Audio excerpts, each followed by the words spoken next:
Hello, everyone. Dr. Ames here. I'd like to welcome you to Business 326, Human Resource Management. And I think what I'll do is show you the website, how I've set up all the materials for you, and then take a look at the syllabus and show you a few examples of some of the work in the class. Let's just start by taking a look at our website.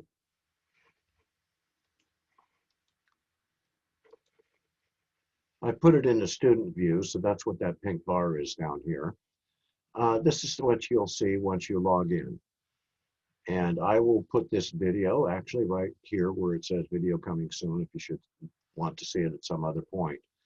One thing before I move on through the website, all the various links and tabs of material in the course is all over here.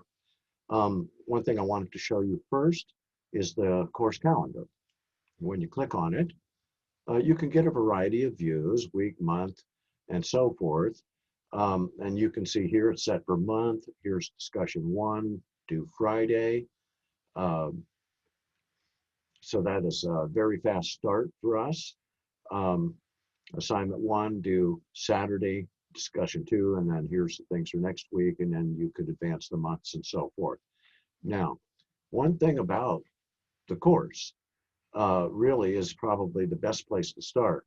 This originally was going to be an 8-week course to run the first half of the semester online only. And it was approved for that, and I set it all up that way. And then the school found out that the Higher Learning Commission was invoking a rule that said no student could take more than 49% of their coursework in a given major for a degree online. And there's something about, they have not approved us yet for delivering programs online, even though we can offer them during like off terms and summer and so forth. So what it meant was the dean spent some time calculating students in various majors and seeing if they had reached 49% of their courses online. Otherwise, they would have to take some course over, in other words, to get the degree. So it was a real problem. So he gave me the option of turning it into a semi-hybrid course, which I did. So that's why we're meeting on Tuesdays. We'll meet at 11 a.m. until 12:15 p.m. and we'll meet Tuesdays only, except for the first week, because the semester starts on a Wednesday. We will meet Thursday that first week. But I'll show you all of those particulars in the syllabus. So the course calendar can be useful to you, but you can see that we really do not have 8 weeks in the course. We've got 7. And the first week is really an orientation meeting. And then the last week is a 1 day only. And that will have an online exam. So really, it should be treated mainly like an online course, but you have to show up for attendance purposes because it is a not officially completely online now. It's a hybrid. Okay, let's just move on through the tabs and I'll show you about our website. Over here on the announcements side, you can see I've sent you 3 messages. I'm sure you probably received these and listened to them or read them. You can reply to these anytime, and I will notice it next time I go to the website by clicking on reply. Or if you just want to read it again, that's how you get the message to come up. Here's your assignments. Now, what Canvas does is it takes all the assignments and discussions or anything I've created that has a submission required online. Whether you post something or submit a file, whatever it is, it'll appear in this assignments area, and it's in order of due date. So as you can see, this is a good way to know when things are happening and when they are due and so forth. Your first discussions due January 22nd. That is coming at you very quickly after we start the course that first week. But I'll show you what it looks like, and you can see 20 points. And once I put it in the grade book, your points will show here. But it keeps you on track, and you can see exactly what you need to do for the course. As you can see, discussion, assignments, There's a case study that you'll need to get at the bookstore, not expensive. I think it's $4.99, maybe $5.99 at most. You will need it, and you probably want to get it sooner than later. I recommend that you try and get it in early if you can, because you're going to need to spend an hour or two on it. And that's true of all the things in the course, not the length, but that you can work ahead and turn anything in anytime. Discussions, the same as assignments, really. It just lists the discussions. You're going to find them over here in this list. And I cannot find the control that makes them go in the correct order here, but you can still see the same information. If you were to click on them, there would be a Dropbox or a forum for you to go to and post. Let's take a look. It's locked, so it's not going to let you see it until the very first day of the week the classes start. In this case, it says until January 18th. Okay, grades. There's no reason for you to ever not know what your grade in the class is. You can come here anytime. I'm pretty quick about updating assignments and grading, usually 2, maybe 3 days maximum, but usually fairly quickly. I enter them, it shows up here. And as you can see, they're in order of due dates, and your score out of so many, it's easy to keep track of. If you see a discrepancy here, make sure you let me know if I've got something wrong. Down at the bottom, you will see your totals of how you were doing in the discussions, and then how you were doing in the assignments, and then what is your grade in the class overall. The case study is considered an assignment, and then I have another one, a practical application assignment, so you can actually get some hands-on of how you would do something mechanical, calculate a turnover rate. And that also would go into the assignments. So you should always be able to know your grade anytime that you have access to the website. People, what you're going to find is, in my case, I get to see everybody, and I get to see all their other information if I need to contact them or send them a message. But in your case, you're going to see at least who your other students in the class are. Pages, this tells all the pages that are in the website. I've only made one, just the home page. And basically, I want you to access the course through this modules tab. This is where I really put everything together for you that you will need to do the work. Like it says here in course information, everything that you need for the course is here. And really, these modules are just sections. So the first section is assignments and discussion. It has all the drop boxes, just like we found up here in assignments under that tab. The difference being, I separated out, gave you the questions separately. For instance, that will load. There's assignment 1. There's what I want you to do. In this particular one, let's just take a look at it since I've got it open. Read the article on our Canvas website titled blah, blah, blah. Answer the following question. Basically, give me 3 of these and 4 of those. Some one-point questions. Generally, I don't ask you to go to the textbook very often. So if you do not have the textbook for some reason yet, when the course starts, don't let that stop you from turning in the work, because that is a very small number of the points on any assignment, if any. And you can always submit those questions to me later when you do get it. You can send those to me by email. But as you can see, we're going to do other things here. Now read this other article, answer these questions. Here's a short embedded section of an article for you. Read that, answer these questions. So this is typical. Some assignments might require you to view a video and answer some questions. Others might require an article like this. Others, I'll embed some material for you. So let's go back to the modules page here. As you can see, here's everything in order. So the questions are here separately. When you pull up this Dropbox to submit, you will also find a link to the assignment. So you could actually pull it up that way, then open up this, which is really this file right here. I've just thought it might be easier for you, make it easy to get the questions right here. It's in a Word file already. So all you have to do is pull this up, put in the answers, save it, open this up, submit it to the Dropbox. And you can see In this section, in this module section, I have video lectures and PowerPoints. I use the PowerPoints, except for a couple of the very old ones, um, with the PowerPoints. And so this is the material that's going to be on the exam, although you will be responsible for exam material that's in the textbook. But anything really on the assignments, except for very fine details and so forth, off these presentations definitely will be probably on the exams. And as you can see here, here's some variety of material. Here's the PowerPoint. You can open this up and write notes on it. Here, I'll be using it as a backdrop for the lecture. And they have varying lengths. Some have more slides than others. Some take a little more discussion. In a lot of my classes, I'm using videos now. I'm not always making full-length videos for each chapter.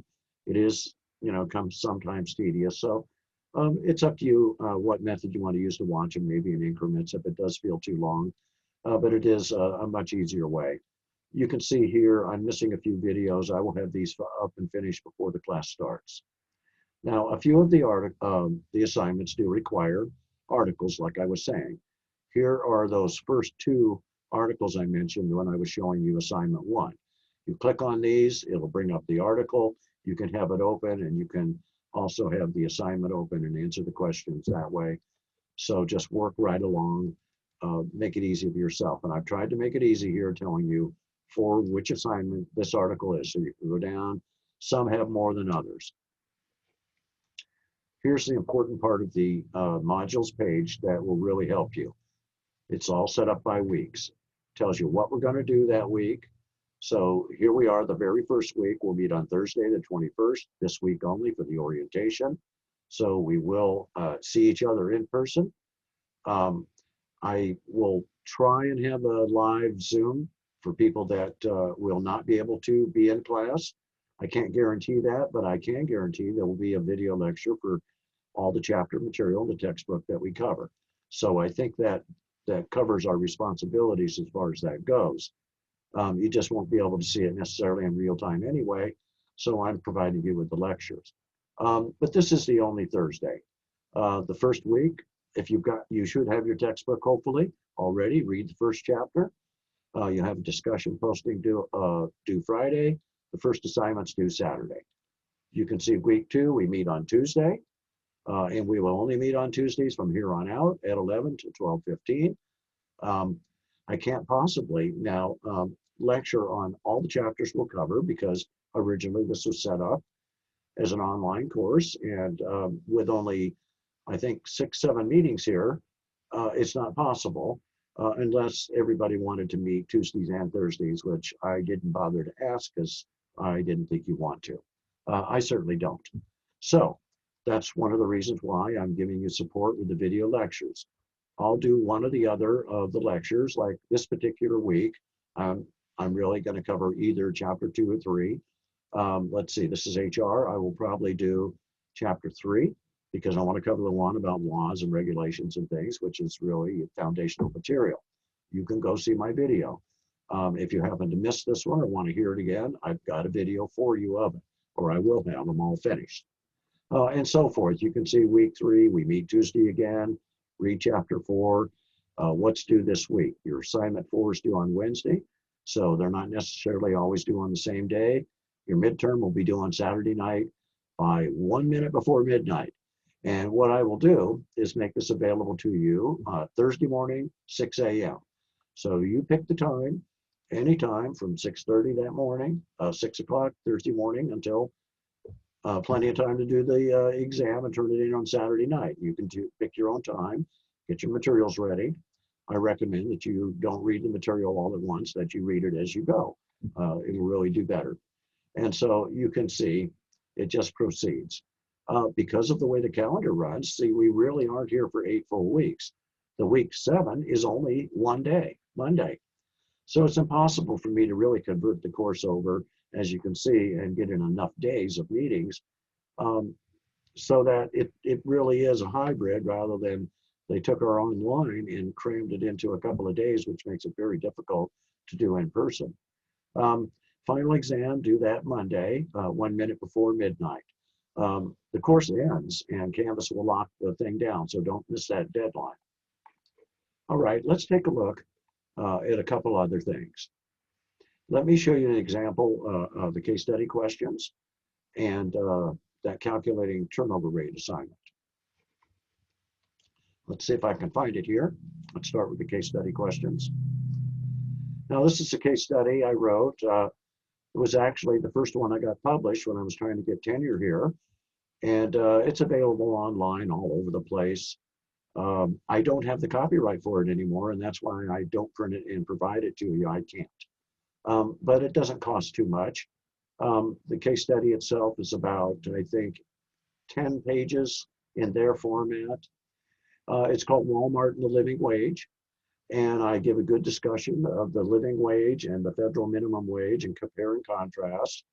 And then I talk about Walmart as a corporation and the concept of espoused versus enacted values. What do they say they are versus what they do, and how that affects paying a living wage. And I make the argument, can they afford to pay a living wage or not, and so forth. And that's what the case study is about.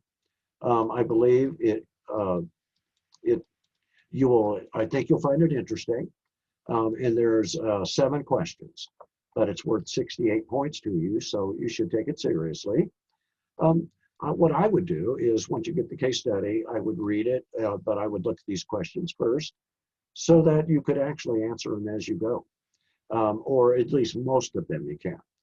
The first one, for instance, summarize the case study's 2 moral arguments supporting living wage. A living wage is a natural right and a living right. Living wage is related to economic justice. So I tell you what the topics of the 2 moral arguments are. It's in the first couple of paragraphs of the case study. And so I want you to summarize it. You can see that each summarization of those topics of the 2 arguments is worth 4 points. Second question, living wage activism. And I give you a little scenario and I say, write a brief scenario, a summary of this information. It needs to be 350 words. It'll be 30 points to you. Here are some general instructions, and here's the grading rubric. That's question number 2. So the case study will draw together a lot of elements from different information and different fields that you run into in business administration and so forth. And so that's why these are useful. They prompt your critical thinking a little bit. Question 3 and so forth. That is the only question that really requires you to write a mini report.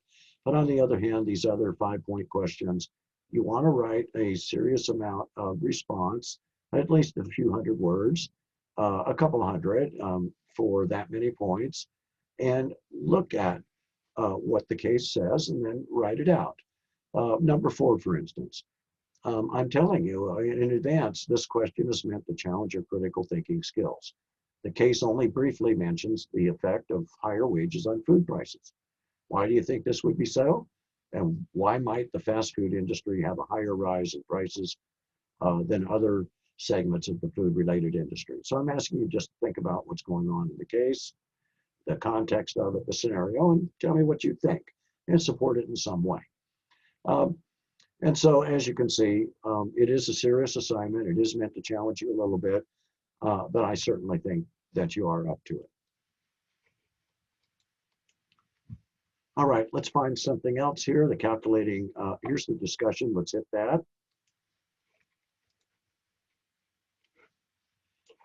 This is a 20-point assignment.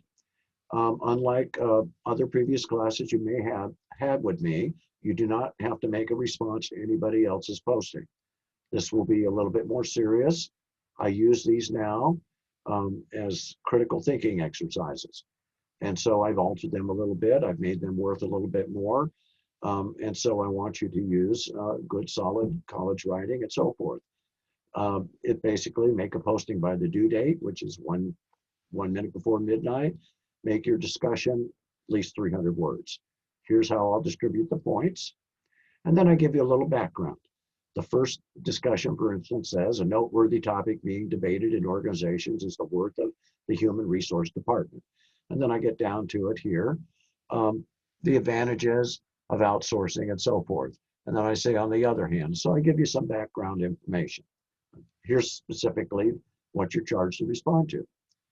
If you were the new human resource manager in a medium-sized company, aside from having a conference with your boss, what specific things could you do right away that would demonstrate the worth of the human resource department and in general contribute to the overall effectiveness of the organization? So give some examples, some actions you think would be the way to proceed in the expected usefulness of the results. And actually, you're going to find some hints about this and some help in the chapter, the very first chapter and so forth. But just give it some thought. It is meant to challenge your thinking a little bit. I think that's all I wanted to show you there. Let me run through the syllabus with you very quickly, and then I'll let you go. I won't be in my office, and no particular office hours in that sense. So it's actually going to be freer than that, since this was meant to be an online course, and I'm still kind of high risk for the coronavirus. So I'll meet you online anytime with Zoom, and we'll just set up a meeting. Just contact me by email, and I'll get back to you pretty quickly. I am in Westminster Hall 243. And here at the class time, I'm listing where we meet and when. I don't think I mentioned it earlier, but we're going to be in Hazel 112. So that's on the first floor there across the hallway from the computer lab there. Here's the course description. We're going to investigate the human resource management function. We're going to examine the basic practices and underlying theory of recruitment, selection, and hiring. We're going to do it in the context of the three sectors, the private, nonprofit, and public. So we'll talk about all the differences. This will have a lot of very practical and fundamental information that if you went to become and get a starter job as an assistant HR manager, this course would certainly give you a foundation. The assignments are not meant to really challenge you like the discussion postings and the case study and so forth are.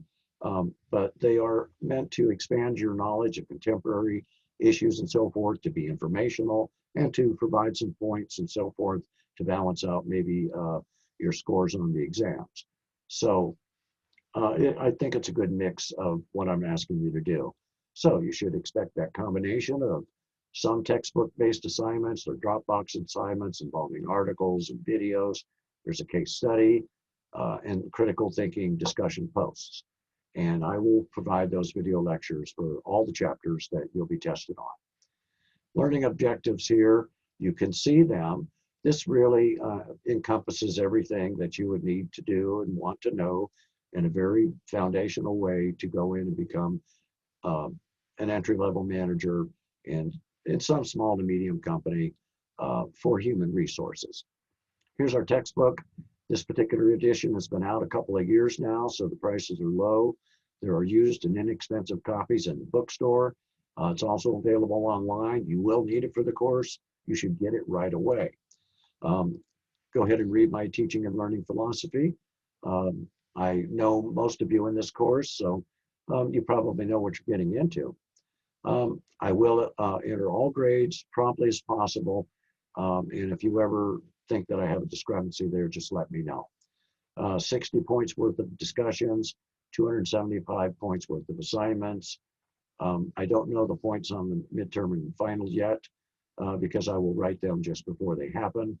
I would like to keep them below 100 points so that they do not have as great an effect on your grade as the assignments and the discussions and so forth will. And you can see the schedules for these things, the points for each, when they're due, all of that. So you can see on the website and here the syllabus, it's all here. The grading scale, the college uses the plus-minus system. If you get 90%, you will not get an A- from me. I'll give you an A. Other than that, I will use it as a reward whenever possible. Sometimes people at 89 point whatever can get an A-. If I've looked at everything, everything's been turned in, and you've been consistently good or gotten better, that would be even greater. I could give you the A- to reward effort and good work and so forth. So that's how I use them generally. Course assignments, Has to be a Word document or a PDF file only. 7 assignments, a case study, practical application assignment, in the drop boxes 1 minute before midnight. Midterm and final, the same thing, available 3 days before. So you can pick the day, you'll know when it's due, so you decide when you would like to see it. And then 3 required discussions and so forth. Here, course policy is pretty standard on honesty. Late exams, I don't give them unless we do something ahead of time. Assignments, minus 10% a week if they're late. You don't have to send me an email. Just put them in the drop boxes and I will know they're there. I will get a message. It'll always accept, all the drop boxes will accept late work. Here's the government chart on how to do your work. Really, we're going to be mainly an online course, although we will see each other once a week. Just remember to treat each other right. You're not required to make a response to anybody's postings, but they are public. You can take a look at them. I encourage you to do so. And if you want to make a comment, please do so. But do it in the spirit with some sensitivity. Here's your class schedule. So you can see I'm giving you all the information. It's right here in the syllabus. And indeed, even in the schedule part of the syllabus, I've embedded these video lectures that I've completed so far. So you can see I've got 4 of them and then number 12 done. So looks like I've got chapters 6, 7, and 8 to do for you still. Let me go ahead and see if I can get my screen back here. Okay, folks, if you have any questions about the syllabus or the course in general, please contact me and I'll be glad to enlighten you or figure it out with you. And I'll be looking forward to seeing you all on that first day, on that Thursday at 11 o'clock at Hazel 112. Talk to you soon.